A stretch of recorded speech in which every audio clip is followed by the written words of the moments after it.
What's going on, Show Nation? It's Movie with Movie Gaming TV, and in today's video I want to talk to you guys about how I'm absolutely smashing the ball and how I'm pitching better in MLB The Show 20. So I'm going to give you guys some tips about my new PCI placement, all that kind of stuff.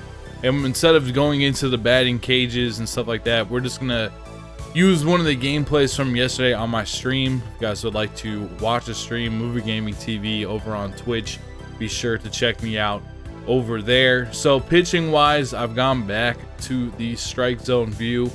I really like pitching from strike zone view because it allows me to see double the pitches. What do I mean by that? Since I'm pitching from this view and hitting from this view, I get to see double of the pitches. I feel like when I'm pitching, I know exactly where to spot the ball pre-pitch to get my opponents out. A lot of times I pay attention to the feedback to see were they very early or very late, depending on where the pitch is. Like if they're very early, then obviously I'm going to throw them off speed because they're going to be even more out in front of that. If they can't pull an inside pitch, I'm going to be able to throw inside most of the game. One of the things you really got to look for is, like, when you throw it inside, did they pull the ball? And you can tell this early. Do they have like a quick swing? It's not always going to be completely consistent. You know, they might at times have a bad swing on one, but on another have a better swing. So you really got to look for that when you're looking at the feedback. But one big thing I've been trying to do is with the right analog stick, I haven't been trying to overthrow. I don't try to push up too fast on the right stick. I try to make sure that I don't try to push too fast up on the right stick. The most important thing to do is to hit the hoop. When you pitch from strike zone 2, you really got to hit the hoop. Being off by just even a little bit can really screw things up. You need to at least get the baseball in part of that hoop. If you're off from this perspective, you're going to leave it over the middle. And the key to winning in this game is to throw dots. There's nothing that's going to make you win better or win more easily than just throwing absolute dots. When you're not throwing dots, that's a huge problem. You leave the ball in the middle, you're going to lose. If you throw dots, you're going to win. Because most of the time, your opponent is not going to be able to throw more dots than you throw dots. If you miss outside of the plate, it's really not that bad. You know, it's going to take a lot of plate discipline for your opponent just to walk all game. I mean, that's not something a lot of people want to do. They don't want to go up and walk. You're playing the video game mostly to hit home runs. At least I know I am. So it's something that I personally have to work on a lot. But when you're throwing dots, it just makes life so much easier. And if you miss outside the zone, lots of times people will just chase anyways. And so that's something that you can really use to your advantage. So we got through that inning pitching here, and I really want to show you guys how I've been hitting lately. So once the pitcher starts to move his motion, I move the PCI from the middle up to just basically I put the PCI on the pitcher. Sometimes it's like his back leg. I've noticed a lot of times that's where it ends up, but it doesn't really matter. It's not something where you need to have it in this perfect spot like every single time. You just want to move it up. And the reason that I've been moving it up, because all season I've been starting it in the middle and kind of flick shotting, for lack of a better term. That's like a Fortnite, Call of Duty, that kind of term. But mostly, the flick shot is basically you just flick the PCI to where the ball needs to be at the last second. I still kind of do that, but what I'm doing now, instead of just keeping it in the middle, is I'm getting a little bit of tension on my left thumb pre-pitch, and I'm moving the left stick up to the pitcher when they start their motion. The reason that I do it when they start their motion is because a lot of times people might take, different amount of times to pitch. Some people pitch really fast. They like to work fast. Some people like to work slow. Some people will change it up. Maybe they're working fast at one part of the game, and then another part of the game they decide to change it up a little bit and go slower, that kind of deal. So if you leave it in the middle and then move it up to where they are when they start their motion, it'll keep your thumb it'll keep your thumb rested. You know what I mean? You don't have to move it up and hold it up on the pitcher for that entire time. Just wait You'll be able to replicate this over and over again. It'll help your time. It helps focus your eyes on where you need to be. And here's the other key of why I decided to move the PCI up. So I started to move the PCI up because it's the same principle as inside, middle, and outside. Inside, you have less time to react when someone pitches you inside. Middle, you have a little bit more time. Outside, you have even a little bit more time. When someone pitches you up in the zone with a fastball, it's going to be faster. So let's say somebody has like a 97, 99 mile an hour fastball, right? When they throw the fastball high up in the zone, the fastball is going to travel at 99 miles per hour. When they throw it low, it's going to travel more at like 97. So what this tells us is we need to be able to hit the higher pitches quicker. The middle pitches, we have a little bit more time. The low pitches, we have as much time as possible. It's also a lot easier to drive pitches that are up in the zone compared to low in the zone, especially if you had like a runner on third base, something like that. You need to get the ball up in the air. It's going to be easier if the ball is already up in the air to do so.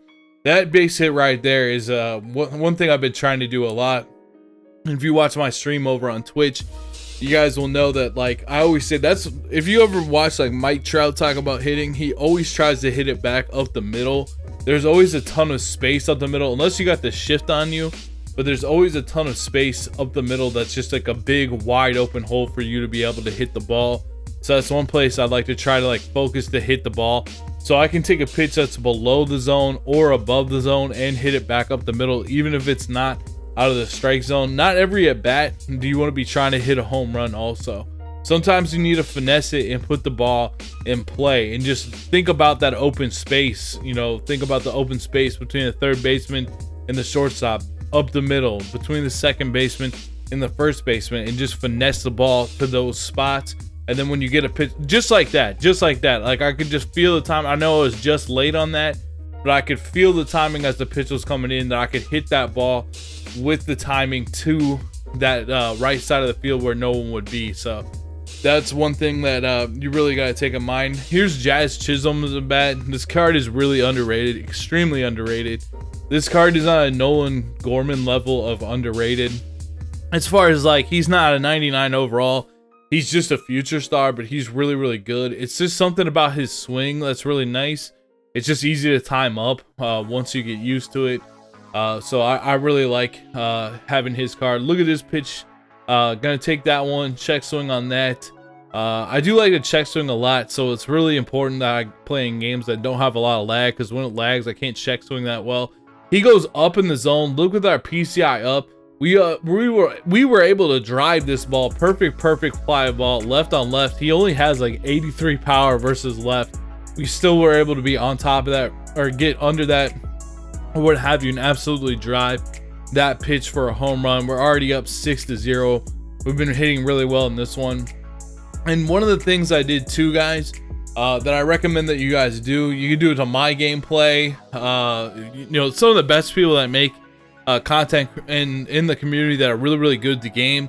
And I'm not, I know I'm going to forget tons of people. There's so many people out there that do this. But one thing you guys might want to do is, I was talking about this as well in my video that I just put out about that, you know, starting with 0 runs and completing the showdown, was what you guys can do, and you can even do it on this video as well, is you can slow down the playback of YouTube videos. You don't have to necessarily watch the video at, you know, you'd watch this video 2 times faster, like 2 times the speed, or you could watch this video at 25, you know, 0.25 of the speed or half the speed. And so what I did to really develop this hitting strategy is I wanted to watch Pitching Rebel, you know, Pitching Rebel, Magunsky, your friend Kyle. I'm sure you guys have heard of those guys' names. But if you guys go back and watch their gameplays, put it in like half the speed, watch their PCI placement. A lot of times I was watching Rebels, he kind of was putting it up, and so I wanted to try that out for myself. And you can slow down the gameplay to actually see where their PCI is, where they're moving the PCI, like as the pitch comes in. For some reason that really, really helped me. Like watching a variety of the best players is really going to help your game out. I don't know what it is. I don't know it's like almost like, you know, a really good player, a really good athlete, you know, watching film on other good athletes. It's like you can pick up little things to implement into your game to make yourself better. So that's like something I really recommend. And then on top of that, go back and watch the footage a little bit slower. You know, don't watch it at full speed. Watch it a little bit slower, and you'll be able to see kind of where they move their PCI a little bit easier and that kind of stuff. When I move the PCI up to, like, I know this is something Cbrev talks about. It's one of those things where it's like, and I truly do believe in this. I think this is a great tip. And that is, he talks about how, you know, a lot of people like to keep their thumb loose when they're hitting. But I think replicating the same thing over and over again is a really, really smart way of doing things. So now I've got the PCI starting in the middle, so I'm relaxed. The pitcher starts to move. I move the stick up to that spot on the pitcher, so I'm up to use physics to be able to take away faster pitches up in the zone. Middle of the zone, I have more time to react. Lower in the zone, I have more time to react. And we all kind of drop our PCI naturally a lot faster than we raise it back up. You know, it's just one of those things too. You know, if you're dropping your PCI a lot, that's one of those things that you're gonna have to, the way to fix that the best that you can is pitch recognition. I mean, you're gonna have to see the break of the pitch as much as possible, and you need to stay on the fastball as much as possible. If you swing over some pitches that are off speed, that'll be better for you in the long term than dropping your PCI and thinking that every single pitch is going to be off speed. Because really, like, the pitches you're going to hit home runs on a lot of the time are going to be pitches that are fastballs that you just stayed on it the whole way. And when you move, for some reason, I feel like this helps my eye at the plate too, just to raise it up in the middle. It keeps me staying off of low pitches early in counts. It keeps me staying off of pitches that are up in the zone that I can drive early in counts. That was a really nice catch there by Sandberg. But it's going to help you with that in that regard too. It's going to help you take more pitches in a way. You're going to see it kind of, the ball kind of cross. It's just a good spot for the PCI placement, or for the PCI to be. And it's a good spot to see, like, to track the ball. And what I mean by that is you're going to see the ball go to the right of the PCI. You're going to know it's going to be outside. Let's say you have a right-handed hitter. Or you're going to see it go to the left, and you're going to be like, oh, that's not right down the middle. Like, I've been killing pitches down the middle, even pitches low down the middle with this. And it's just kind of a natural thing. Once you try it out, you'll know what I mean more by that. But you'll see the ball kind of cross the face, either to the inside or outside. It's going to help you stay off the inside and outside pitches and hit more pitches in the middle when you are hitting. I really have been enjoying. I also took off the classic and went back to the pitch trail on. Look at this video too. Pitch trail on. It just it's what I used for years before I kind of used more classic this year, and I really like going back to it just because it's exactly where you spot the ball. One thing that I should do more often is kind of spot the ball maybe more outside of the strike zone than inside the strike zone. Like I was talking about, it's really not going to hurt you too bad in this game to walk people because people chase so often. You just got to stay out of the middle no matter what. Yeah, if you throw pitches in the middle, you're absolutely going to have a lot of problems. It's all about staying outside, switching speeds, switching locations. They put a really good swing on something in the same location, go the opposite location. So if they put a good swing on something low and inside, go up and away. They put a good swing on something high and inside, go low and away. Exactly like that. You know, switch up the locations, switch up the pitches. Don't, you know, I get into this pattern of starting with the same pitch way too often. Like, I like to start with that sinker outside or that sinker inside. I like to use that primary pitch in that regard. I need to do a better job of switching up my first pitch because a lot of people will pick up on that, especially when you play against really good players. Another thing I wanted to talk about with my pitching too is I kind of when I use the analog stick with my right thumb, I like to make my thumb almost completely horizontal and use the top, like the top tip part. So I got my right thumb completely horizontal, and I use like the top tip part of my right thumb to really hit the spots with the analog pitching as best as I can. So I did notice that it's like my thumb isn't like straight up and down, it's more like side to side, and I kind of will move the left stick down with the tip part of my thumb, so like the top. So if I'm looking at my thumb horizontal, it's the part of it that would be closer to the top part of the controller. That's really, I'm using like that top half of my thumb to move the right stick to try to have more accuracy with my right thumb too. You know, it's just so important to hit the line and hit the hoop and hit your spots. When you dot up, you definitely win. Vital bruise on here, 1 and 2 count. We need to clutch up.